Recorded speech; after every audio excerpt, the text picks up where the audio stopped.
name is Charlie and it's a pleasure to have you here with me. We're all here for one reason, and that's because we are about to, or at the beginning of, going through an IVF journey. Perhaps this is your first time, perhaps this is your however many time, but just I wanted to give a little bit of context and the reason why I'm doing this and my journey as well, because I know that we are all quite interested in each other's journeys. Now, this will be my third round in the UK. My first two rounds were free on the NHS. Now, obviously, they didn't work. And then this third round, we've gone private with a consultant called Lynn Chapman in London.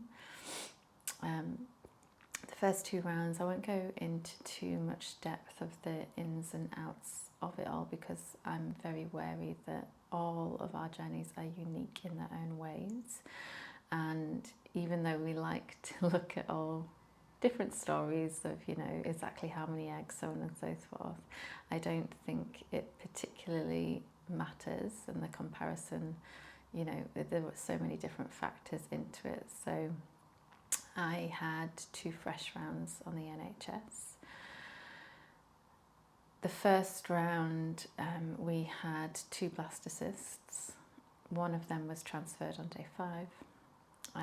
Obviously unsuccessful. It was a bit of an emotional roller coaster, especially being the first one after the fear of not knowing what was going to happen and going through the whole process. It was definitely a lot to take in. We had one frozen after that, but once we prepped and we were, you know, about to go in the morning to have that transferred, unfortunately it didn't survive the thaw.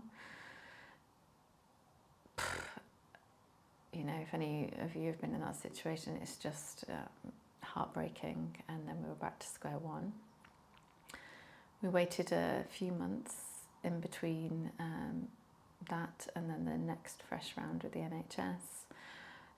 During this time, you know, we went through a period of 3 months of just being as clean as possible in every single aspect that we could think of, you know, all of the supplements, making sure, again, we were taking the right things. I think I changed mine slightly. Morning berry smoothies, omega-3, you know, CoQ10, all those different things that you kind of learn along the way. No alcohol, no sugar. Healthy as possible, getting enough sleep. We went through all of that process, and then we went through a slightly different protocol on the second fresh round for us. We went from a short protocol and from the first round into a long protocol, and a long protocol is where you have this injection that kind of puts you into a temporary menopause to like shut everything down, in the hope that when you start everything up again with like the first injections, that just makes all of the follicles grow at the same rate, because mine were a little bit up and down in the first round. But unfortunately for us, this long protocol didn't particularly work. It shut things down a little bit too much.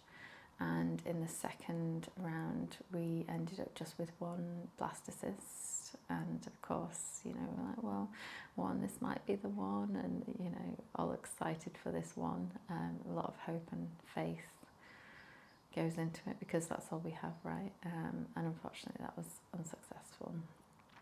It was heartbreaking.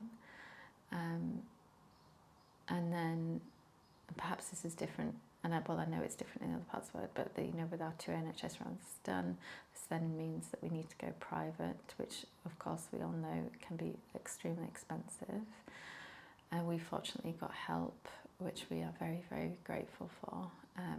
So we took a while in choosing who our consultant would be in London, and we've gone with Lynn Chapman, who likes to overturn every single rock, basically. So a lot more tests have gone into the prep for this round and exactly how we are going to tackle it. So the plan is we are going to have 2 back-to-back egg retrievals, because we want to create a family. I'm getting no younger, obviously. I'm classed as old in the IVF world, being 37. You know, we started trying to conceive when I was 33, so it's been a 4-year journey for us so far. And Cole, my partner, is a year younger than me. So we are just getting older, so we thought if we want to create a family, we're going to have to create more embryos and then freeze them, so that in the future that we have that option if we'd like to. So this is coming from a place of, this is our 3rd round, directly after, once our, hopefully, if we get some blastocysts, they'll be sent off for testing and then frozen, and then we'll go directly into another round of IVF and retrieval, and then it will be a couple of months, rest, prepping, hopefully, if we've got any embryos to then transfer. So that is where we are at. For context as well, I'm a yoga teacher. I've been practicing yoga since I was a teenager. I've taught for the last several years, and mainly to women. And I'm an astrologer as well. I very much believe in moving with our cycle. I've trained in fertility yoga as well. And I just thought, now that I'm a little bit more prepped and know what to expect, we absolutely don't in the first round, do we? But I feel a little bit more prepped to be able to share with you my practice around going through an IVF cycle, because I don't know what I would have done without it, to be honest. Coming back to ourselves, it's like very easy when we're going through the process with all of the needles and how much it starts hurting around your ovaries, around your womb space, to dissociate from our body a little bit. But of course, what we need to do in this period is to rest, to also give our body the love, to come deep within ourselves, to be able to process our emotions as well. Doing all of these things, it just feels like quite a lot. So this is coming from a space of, I want to be able to offer a little bit of goodness into this world and help you along the way. We are paying for so much, whether that's we're paying for the IVF round, we're paying for perhaps acupuncture, we're paying for perhaps reflexology, all of the supplements. It's just very expensive to do all of this, and not one of us would have imagined that we would have to go through this process and all of this weight of not only having to wait for such a long time to build our family and going through the process of grief of every single month that doesn't happen for us, but also this kind of financial weight, the way it changes our relationship with our partner and how that dynamic changes slightly. There's just so many different factors that go into it, and it's very emotional. It's just really sad that we'll have changed a lot during this process as well. And it makes me really emotional thinking about it, because, some of us, maybe this is our first round, but we've all been through this process of waiting. And, time is just moving and we feel like we're a little bit stuck. People around us, obviously, it's so upsetting when people tell you they're pregnant, even though we're very happy for everybody. It's just still like you feel like you're stuck.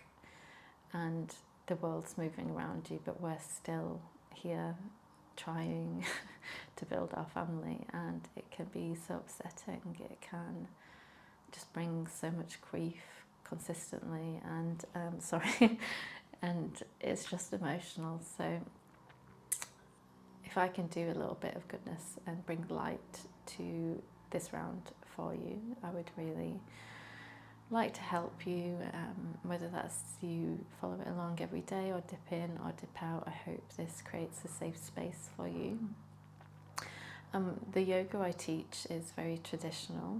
It's very much exploring all of the different limbs, so that's breath, stillness, sound as well a little bit. It's not perhaps the asana that we see on Instagram in funky poses and stuff. That is not the type of yoga I teach. I come from a very kind of Eastern perspective of yoga, It's very much connecting deeply with your body, deeply with your breath, and very slow movement, if not stillness, just so we have that space to process properly our emotions, our feelings, and connect with our womb space, connect with our body on a deeper level instead of just kind of dissociating from it, just to numb ourselves a little bit so we can get through the process, because we want to send this loving energy inwards as well. And I very much believe in energy and keeping our vibration high and allowing that energy to run through the body, and to help all of this as well on a very holistic perspective, as well as obviously this very medicated limb that we've got. And maybe like me, you are not used to taking medication. I barely even take ibuprofen or paracetamol, so filling my body with all these hormones not only makes us extremely emotional anyway, and something that we're not used to, but it does take a long time to recover from that after an IVF round too. In February, our last round, it took me, I think, a whole 2 months to feel like I was back to my normal self. So I hope I can help you through your journey in some way, and if not anything as well, also just show you a different aspect of yoga and how that can look like, and moving with our energy, our body as women. And I just really hope and wish us all the best, that eventually, no matter how long our journey is, that we eventually get to become mothers, because that's why we're here. It's this deep natural yearning, I'm sure, from all of us, that is something we've been waiting for a long time. And it's heartbreaking to be on this journey, but I hope I can bring a little bit of love and compassion and be with you throughout it as well. So Satnam, that means truth is my identity, this is my truth. It's the way I'll end most practices throughout this journey. And I will see you on the mat. It's going to be a variety of various different things, both stillness, sometimes a little bit of movement, but as you know, you've probably got a whole list of things that we're not allowed to do while we go through an IVF journey. Nothing strenuous, all soft or very feminine or very intuitive. So at least we have this space to do this together. So I will see you on the mat on your day one, and be with you throughout this entire journey.